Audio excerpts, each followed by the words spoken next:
Baie welkom by die derde ene van ons Pinksterreeks vir 2026, waar die fokus vandag gaan wees op gebed en getuienis. Ons is besig met so 'n oorsigtelike kykie na Openbaring, maar voordat ons daarmee wegspring, kom ons bid net eers saam. Ons dank U Hemelse Vader dat U so baie wysheid met ons kom deel en ons kom bemoedig, ook deur hierdie boek van Openbaring. Ons wil vra dat U ook nou met hierdie gedeelte vir ons U wysheid sal gee. Mag ons verstaan en Heilige Gees wil U dit vir ons help om dan ook deel van ons lewens te maak en uit te leef. En dit bid ons in Jesus naam. Amen. Nou, soos ek die vorige aande gesê het, Openbaring is seker een van die mees interessantste boeke in die Bybel, maar meestal ook een van die mees misverstaande boeke in die Bybel. Dis 'n boek vol metafore wat die betekenis van wat geskryf word eintlik moeilik maak om te verstaan. En dan juist om hierdie rede is dit 'n boek, ek dink wat partykeer deur Christene juist nie daarom gelees word nie. Wat jammer is, want daar is 'n baie goeie rede hoekom Openbaring ook juist die boek van hoop genoem word. Maar om Openbaring reg te verstaan, moet ons die term van eindtyd reg verstaan. Ons leef in die eindtyd wat alreeds begin het met Jesus se koms na die aarde. En as ons dit so verstaan, dan kan ons dit reg en beter interpreteer. Want sien, Openbaring het nie ten doel om vir ons te kom waarsku van 'n eindtyd wat op pad is nie. Nee, Openbaring het ten doel om vir ons, terwyl ons in hierdie eindtyd leef, waar ons teenstand, verdrukking en vervolging ervaar, om vir ons te kom hoop gee, deur ons te herinner aan die oorwinning wat in Jesus behoort. En Openbaring doen dit dan in twee dele. Die eerste deel gaan oor ons fisiese realiteit, dit wat ons kan sien rondom ons gebeur en wat ons kan ervaar in die kerk wat in die wêreld is. En dan in die tweede gedeelte trek Openbaring die gordyn oop op die onsigbare werklikheid van die lewe wat ons as God se mense dan ook leef. Hierdie gedeelte verduidelik dat daar agter die skerms in die geestelike realiteit 'n geestelike oorlog aan die gang is, wat ook dan 'n impak het op ons lewe wat ons ervaar. En danksy Openbaring weet ons egter ook wat die uitslag gaan wees van hierdie geestelike oorlog, naamlik die oorwinning van Jesus Christus en daarna die goeie nuus wat Jesus vir ons gee dat hy kom weer terug. Maandag aand het ons na die eerste 3 hoofstukke gekyk wat gegaan het oor Jesus wat homself openbaar en spesifiek aan die 7 gemeentes. En daar het hy ons ingelig dat hy weer terugkom. En juis om daardie feit wil hy hê dat ons in hierdie eindtyd waarin ons leef, getrou moet bly en gefokus moet bly op ons verhouding met hom. Gisteraand het ons gehoor dat Jesus die opperheerser oor alles en almal is en dat Jesus die agenda van God vir die heelal in werking stel, omdat hy die enigste een is wat waardig is om dit te doen. En deur die oopmaak van hierdie eerste 6 seels, deur Jesus, het God dan sy oordeel oor die eindtyd wat ons in die oomblik in leef, het dit uitgegaan oor die aarde. Ons sien hierdie dinge waarvan Openbaring praat. Ons beleef dit, ervaar dit partykeer as baie naby aan ons. Maar ons is ook bemoedig deurdat God dit baie duidelik gemaak het, dat hy na sy mense omsien, hier op die aarde en in die hemel. En so kom ons dan vanaand na hoofstuk 8 tot 11 in die boek van Openbaring. En soos ek gesê het, ons derde fokus gaan oor gebed en getuienis. En hier in hoofstuk 8 moet ons raak sien dat God gebede hoor en dat hy dit gebruik in sy verlossende oordeel van die 7de seël met sy 7 trompette. Met hoofstuk 8 keer ons nou weer terug na die seëls wat op die boekrol is. Want as jy onthou, tussen seël 6 en 7 het die fokus geskuif na hoe God sy mense beskerm in hierdie tyd. En nou keer ons terug na die 7de seël toe. En Jesus maak die 7de seël oop en dit openbaar dan in ons 7 trompette wat deur 7 engele wat voor sy troon gereed staan geblaas word. Nou, die gebruik van trompette is natuurlik simbolies of van waarskuwings wat gegee word. So wanneer ons daarna hulle kyk, hou dit dan in gedagte. Nou, baie interessant is 'n mens die apokryfe boek van Henog gaan lees. Dit verwys na 7 aartsengele, by name van Uriel, Raphael, Ragiel, Michael, Sarakel, Gabriel en Remiel. So daar is met ander woorde 'n moontlikheid dat hierdie 7 engele 'n verwysing is na hulle. Maar dit word nie in Openbaring spesifiek so gestel nie. Maar ons weet tog byvoorbeeld dat die Jode in daardie tyd toe dit geskryf is, wel vertroud was met hierdie boek van Henog, omdat selfs die brief van Judas dit aanhaal. Maar interessant is hoe 'n engel, voordat hierdie trompette geblaas word, met wierook en die gebede van gelowiges voor God verskyn en dit dan laat opstyg na die Here toe. En hierdie gebede van ons as gelowiges is dus deel van hiervan. Jy weet in die beskrywing hier in Openbaring, dien dit as ware soos 'n katalisator vir die trompette om geblaas te word. So ons gebede is nie vir die Here gering nie, dit dra gewig. Hy gee ag daaraan. En dit bring dinge in beweging volgens sy plan en sy wil. Nou die gelowiges se gebede dat God reg sal laat geskied. En let mooi oor waaroor die gebede gaan. Dit gaan nie oor ehm regverdiging wat hulle soek nie. Dit gaan nie daaroor dat hulle revenge soek vir hulle self of wat ook al nie. Dit gaan daaroor dat God reg sal laat geskied. So dit word dus nie net gehoor nie, maar dit lei ook tot daadwerklike optrede. Soos 'n mens kan sien in die feit dat die wierookbak groot ontwrigting tot gevolg het. Daar's donderslae, daar's 'n gedreun, daar's weerligstrale en 'n aardbewing. So die gebede van die gelowiges lei dan die 7 trompette in. Nou voordat ons na die verskeie trompette kyk, net gou so 'n paar ander notas daaroor. Die eerste 4 trompette wat in hoofstuk 8 beskryf word, tref veral die natuur en die leefwêreld van die mense. So gelowiges word dus natuurlik ook daardeur getref. Want die natuur en ons leefwêreld het ook 'n impak op ons lewens. Dink byvoorbeeld aan aardbewings of tsunamies. Dis nie net ongelowiges wat daardeur geraak word nie, maar droogtes tref ons almal ook. So die verskil natuurlik is dat God sê en hy bemoedig ons dat te midde van al hierdie dinge wat uitgespreek is oor die aarde, beskerm hy ons en draai ons daardeur. Die Heilige Gees gee vir ons krag, hy vertroos ons en hy gee vir ons leiding wat ons ook nodig het. En dan die laaste 3 trompette kry ons in hoofstuk 9 tot 11. Maar hulle tref nie die gelowiges nie en is meerendeels gemik teen die ongelowiges. En dit is nogal ook opmerklik hoe die oordeele van die trompette met sommige van die 10 plaae van Egipte en Exodus verband hou. Dit skep by 'n mens die indruk dat net soos die pla in Egipte ten doel gehad het dat die volk daar verlos kon word, dat die oordeele van die trompette ook ten doel het om die bevryding en die verlossing te bring aan God se mense hier op aarde. Met ander woorde, die oordeel van God bring verlossing. En mens kan amper sê dis 2 kante van dieselfde muntstuk, God se geregtigheid en God se liefde, wat hand aan hand ook stap. God is geregtig, maar en daarom moet die sonde gestraf word, daarom moet die oordeele uitgespreek word. So, kom ons kyk na die eerste 6 trompette. Hierso moet ons raak sien hoe die eerste 6 trompette die natuur, die leefwêreld en die ongelowige mensdom dan tref. En die eerste trompet se oordeel van haal, vuur en bloed tref die aarde. En die derde van die aarde word verskroei, 'n derde van die bome en al die groen gras. Dit herinner ons baie ook aan die 7de plaag van die haal wat ons in Egipte gesien het.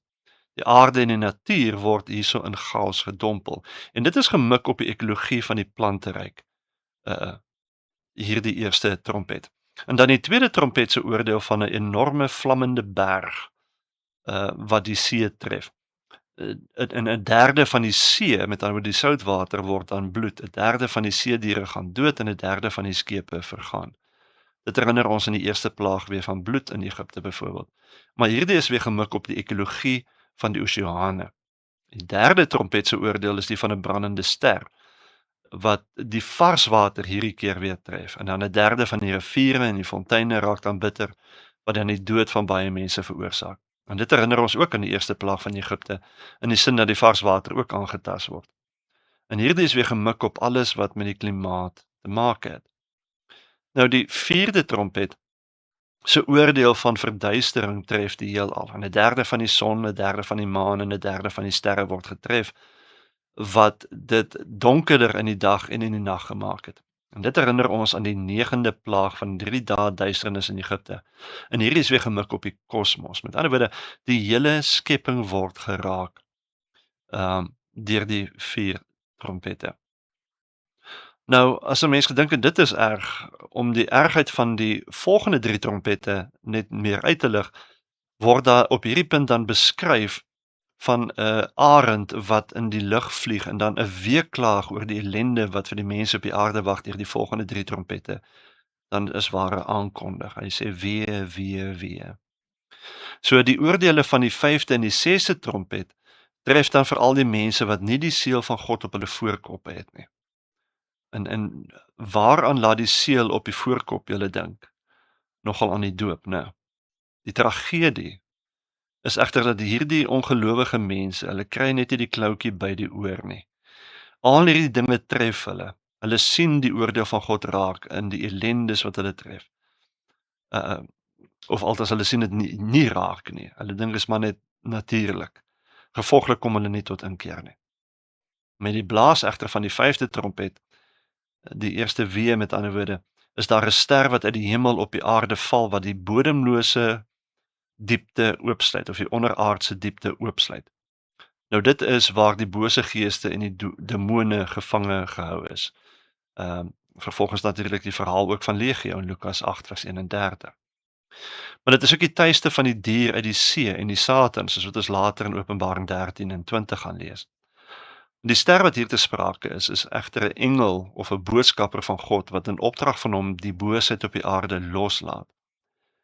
En dit sien ons vandag, né? Die bose is vrylik aan die werk in die wêreld. Maar ons moet dit onderskei, hierdie bose koning van die bodemlose put van Satan. Dis nie dieselfde persoon nie. In Hebreëus word hy Abaddon genoem, in Grieks word hy Apollyon genoem, in vers 11 van hierdie hoofstuk.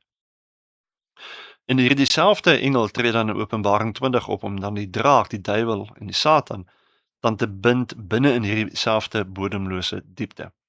So uit die skag van hierdie verskriklike plek het daar nie net rook opgeborrel wat die son en die lig verduister het nie, maar ook sprinkane wat na die aarde geswerm het en die mense wat nie die seël van God op hulle voorkoppe het nie, met ander woorde die wat nie gelowiges is nie, het hulle dan gepynig met hulle skorpioensterte.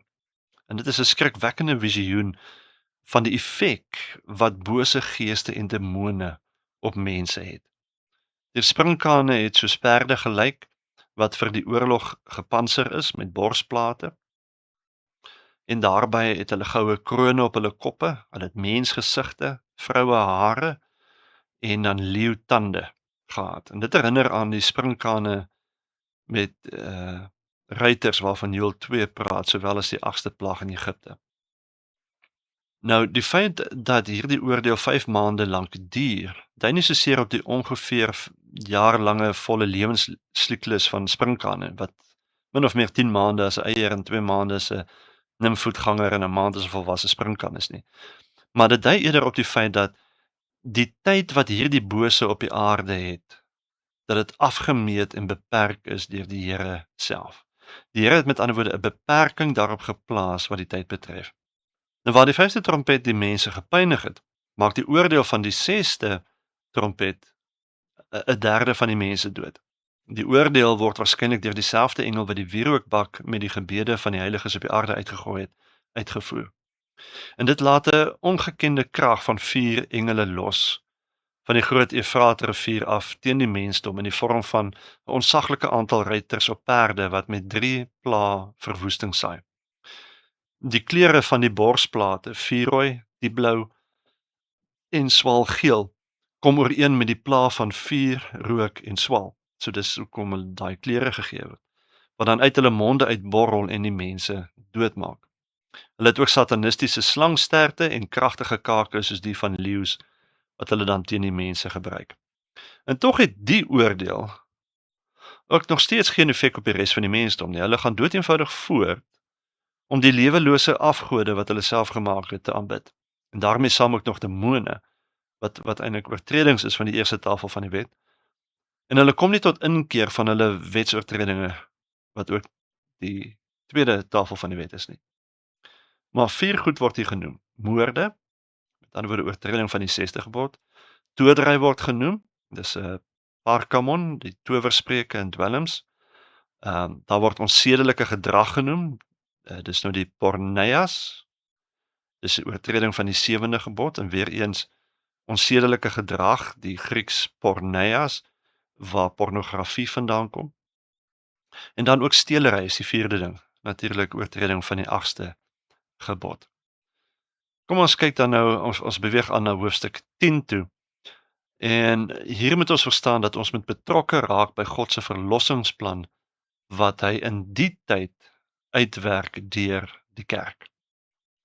Soos daar midde in die oopmaak van die oordeele van die 7 seels, tussen die 6ste en die 7de seël, gefokus op die verseëling en die bewaring van die 1444 diensknegte van God, sowel as die visie op die versorging in die hemel van die wat oorwin het. So word dan nou op 'n soortgelyke wyse ook hier tussen die 6ste en die 7de trompet word die fokus weer geskuif. En hierso word nou geskuif na die rol en die funksie van die kerk, soos ook gesimboliseer deur Johannes in Openbaring 10 en die 2 getuies in Openbaring 11. En dit is 'n uiters noodsaaklike visie wat die oordeel van God in konteks vir ons kom plaas. Terwyl die vlakke van onderlinge boosheid toeneem in die wêreld, en dis nou beide in terme van selfvernietigingsgedrag van die mense en die oordeele van God, bring die diensknegte van God aanhoudend en nog steeds die verlossende boodskap aan hierdie mense, dat daar aan Jesus Christus 'n nuwe toekoms aangebreek het. In Johannes word dan ook aangesê om die boekrolletjie uit die hand van die engel te gaan haal, dit te eet en die boodskap daarvan verder te gaan verkondig. En dit bevat dan die verlossingsplan vir die aarde wat aan die kerk toevertrou is. Op soortgelyke wyse as wat die vorige boekrol in hoofstuk 5, wat nie dieselfde boekrol is nie, maar op 'n soortgelyke wyse het dit die verlossingsplan van die heelal aan Jesus Christus wat aan hom toevertrou is, het dit ook bevat. So dit kan daarom met die woord van God verbind word en is iets wat eintlik vir die hele kerk gegee word. Johannes verteenwoordig hierso dus die kerk as sodanig. In die simboliek van die soetsmaak en dan die bitter uitwerking in die maag, dui op die ervaring wat gelowiges telkens het, om besig te wees met God se woord, om self ook verlossing te ervaar. Dit is die soet. Maar die uitwerking van die gehoorsaamheid aan die woord lei baie keer vir ons tot konflik of stryd of teenstand in die wêreld. Baie keer word ons vervolg, ons word uitgestoot, ons word verneder of wat ook al. En dit lei selfs tot konflik in jouself en binne die gemeenskap van gelowiges baie keer. En dit is wat die bitter nasmaak in die maag daarna verwys. Dit is in die ander kant van die boodskap wat aan die kerk toevertrou is die aankondiging ook weer van God se oordeel. So in beide hierdie aspekte van die boodskap van die kerk lê ons opdrag. Aan die een kant moet ons die genade van die verlossing met alles wat in ons is, aan alle mense so ver as moontlik, so wat ons dit kan doen, moet ons dit verkondig. Maar aan die ander kant moet ons ook die sekerheid van die oordeel van God oor sonde en afvalligheid verkondig aan die hele wêreld. Dit is die som totaal van ons getuienis. En dit is hoekom dit so belangrik is,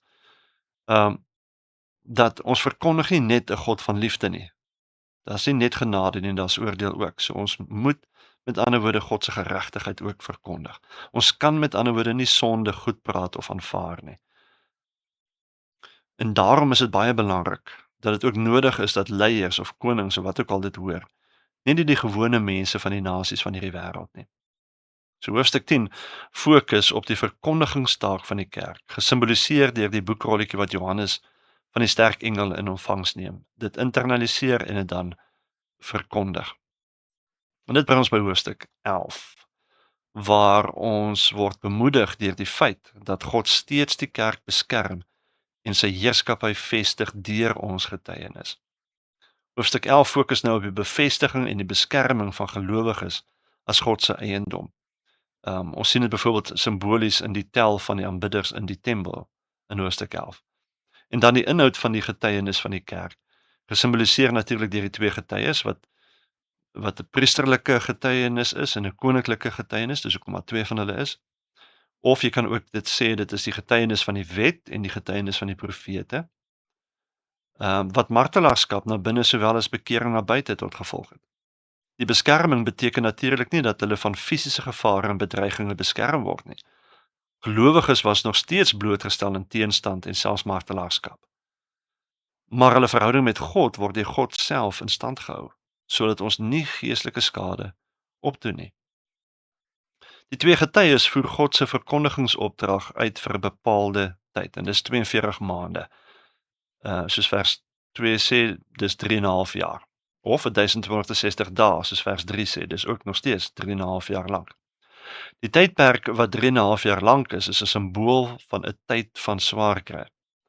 Dit kan verwys na die verdrukking aan die einde van die tyd of na die hele tyd van die verdrukking tussen die twee komste van die Here Jesus. Met ander woorde die hele eindtyd ook. So let op dat daar nog 'n keer in Openbaring na hierdie verdrukking verwys word. En dit is in Openbaring 12 word dit 2 keer beskryf as die tyd wat die vrou in die woestyn onderhou word. Openbaring 12 vers 6 sê 1260 dae, dis 3 en 'n half jaar. En dan in Openbaring 14 waar daar staan 'n tyd, tye en 'n halwe tyd. En dit is 3 en 'n half jaar. So watter keuse mense ook al maak tussen die verskillende interpretasie moontlikhede vir die twee getuienis en die twee kandelare, dit simboliseer na alle waarskynlikheid die getuienis deur leierskap en natuurlik deur die woord van die kerk in die wêreld, wat aan die een kant met 'n baie groot krag en impak sy rol speel, en dit het selfs 'n impak op die natuur, nie net op mense nie, maar ook aan die ander kant is ons weer onderhewig aan teenstand en verguising, selfs aan onskoonlike uitwissing. En dit is die spanning waarmee ons as kerk stap. Ons verkondig die evangelie en ons werk vir God die hele tyd, maar daar's altyd hierdie teenkanting van die wêreld af. Nog uit hoofstuk 11 is dat ons moet moed skep dat die 7de trompet uiteindelik blaas en dat God se koninkryk sigbaar word. So in die tweede hoofdeel van Openbaring hoofstuk 4 tot 11 word afgesluit met die blaas van die 7de trompet, wat dan die koningskap van God en sy Christus oor die heelal aankondig en in werking stel. Nog 'n prentjie in Openbaring van die wederkoms, met ander woorde van ons Here Jesus Christus. En dit ontlok dan lofprysing by die hemelse wesens vir God se koningskap, sowel as die aanbidding by die 24 ouderlinge, dat God nou sy finale oordeel oor die dooies sal vel. Die gelowiges sal beloon vir hulle volharding en die vernietigers van die aarde tot niet sal maak. Die heerskappy van God word dan nou oralste sigbaar met die visie op die verbondsark wat 'n simbool is van God se teenwoordigheid. En dit word oral dan erken en beteken die vernietiging van enige teestand, soos die stormagtige oordeel simboliseer met weerligstrale en die dreunings en die donderslaande aardbewing en 'n groot haalstorm wat plaasvind. So dit is dan hoofstukke 8 tot 11 van Openbaring.